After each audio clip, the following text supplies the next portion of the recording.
연방정부 셧다운 사태 해결을 위한 극적인 합의 소식입니다. 민주당 일부 의원들의 이탈이 예상되면서 민주당 내 분열 가능성이 제기되고 있습니다. 이어서 미국 연방대법원이 동성혼 권리를 인정한 기존 판례를 재확인했습니다. 보수 우위 구도 속에서도 동성혼 합법화 판례가 유지되었다는 점에서 주목됩니다. 또한 도널드 트럼프 대통령이 관세 수입을 이용해 미국인에게 1인당 $2,000의 배당금을 주겠다는 현금 공세 카드를 꺼내들었습니다. 한국의 대장동 개발 비리 사건 항소 포기와 관련해 검찰 내부에 집단 반발이 이어지는 가운데 노만석 검찰총장 대행이 대통령실과 법무부와의 관계를 고려했다고 밝혀 논란이 커지고 있습니다. 연방상원이 연방정부 셧다운 사태 해결을 위한 합의안을 도출했습니다. 민주당 내 중도파 의원과 친민주당 성향의 무소속 상원의원이 공화당과 셧다운 해제를 위한 공화당의 임시 예산안 처리에 합의했습니다. 폴리티코는 민주당 상원의원 최소 8명이 공화당에 협조할 것으로 예측된다고 보도했습니다. 악시오스와 더힐은 민주당에서 최대 10명의 이탈표가 나올 것이라고 전망했습니다. 민주당 일부 의원들의 이탈로 공화당이 셧다운을 해제하는 데 성공한다면 민주당 내 분열이 나타날 가능성이 제기됐습니다. 연방대법원은 2015년 동성혼 권리를 인정한 오버게펠 대 호지스 판결을 재검토해달라는 요청을 기각했습니다. 연방대법관들은 별도의 논평 없이 하급심 결정을 그대로 유지하며 사실상 기존 판례의 효력을 재확인했습니다. 이번 사건은 켄터키주 법원 직원인 킴 데이비스가 종교적 신념을 이유로 동성 부부에게 결혼증명서 발급을 거부하면서 시작됐습니다. 그는 법원의 명령에도 불응해 2015년 9월 법정 모독 혐의로 5일간 구속됐으며 피해를 입은 부부에게 $36만 손해배상금과 변호사비를 지급하라는 판결을 받았습니다. 데이비스는 해당 판결을 뒤집어달라며 대법원에 상고했지만 결국 기각됐습니다. 대법원의 이번 결정은 대법관 9명 중 보수 성향이 6명으로 다수를 차지하는 구도 속에서도 동성혼 합법화 판례가 유지됐다는 점에서 주목됩니다.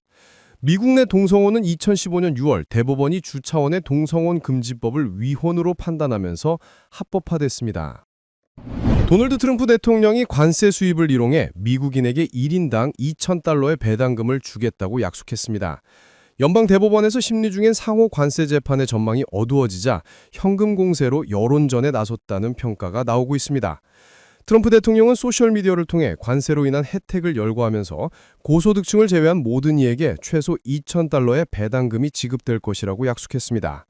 대법관들이 관세 정책에 대해 회의적인 반응을 보인 것으로 전해지며 패소할 장후 국정 동력을 상실할 위험에 직면한 트럼프 대통령이 관세에 대한 지지 여론을 높이기 위해 현금 지원 카드를 꺼내든 것으로 분석됐습니다. 건강 소식입니다. 평소 뒷지올지거나 허리를 굽힌 채 걷는 습관이 있다면 허리 근력이 약해졌다는 신호일 수 있는 것으로 나타났습니다. 허리 근육은 척추를 지탱하고 자세를 바르게 유지하는 핵심 근육입니다. 나이가 들면 자연스럽게 근육량이 줄어 허리가 굽거나 오래 서 있기 힘들 수 있습니다. 허리를 굽혀 걷는 것이 편하고 뒷짐을 자주 지고 다니며 벽에 등을 붙이고 섰을 때 뒤통수와 발 뒤꿈치가 닿지 않는다면 허리 근력이 떨어진 것은 아닌지 의심해 봐야 합니다. 노년기에 반듯한 허리를 지키고 싶다면 허리 근육을 단련해야 합니다. 허리 근육을 강화하려면 기립근 스트레칭이 도움이 됩니다.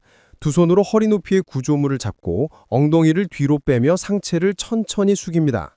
이때 상체가 구부러지지 않도록 복부에 힘을 주고 허리를 펴 기립근을 수축하는 것이 중요합니다. 이 동작은 요추 근육을 이완시켜 허리 부상의 위험을 줄여줍니다. 한국 뉴스입니다. 검찰이 대장동 개발 비리 사건의 항소를 포기한 뒤 그 파장이 커지고 있습니다. 정성호 법무부 장관은 항소를 안 해도 문제가 없다고 판단했다며 처음으로 입장을 밝혔습니다. 일선 검사장들을 비롯한 검찰 간부들의 집단 반발이 이어졌습니다. 대검찰청 평검사들도 노만석 검찰총장 대행을 직접 찾아가 사퇴를 요구했습니다. 그런데 노 대행이 이 자리에서 대통령실과 법무부와의 관계를 고려하지 않을 수 없었다고 설명한 것으로 파악돼 논란이 더 커졌습니다. 한편 이전 정부에선 볼 수 없었던 집단 반발이다 보니 선택적 분노란 비판이 검찰 내부에서 나왔습니다. 한 부장관은 항소 포기가 이례적이라 검사들이 격양될 수 있다면서도 그러면 윤 전 대통령 즉시 항고 포기 당시 심우정 검찰총장에겐 왜 가만히 있었는지도 설명해야 형평성이 맞다고 말했습니다.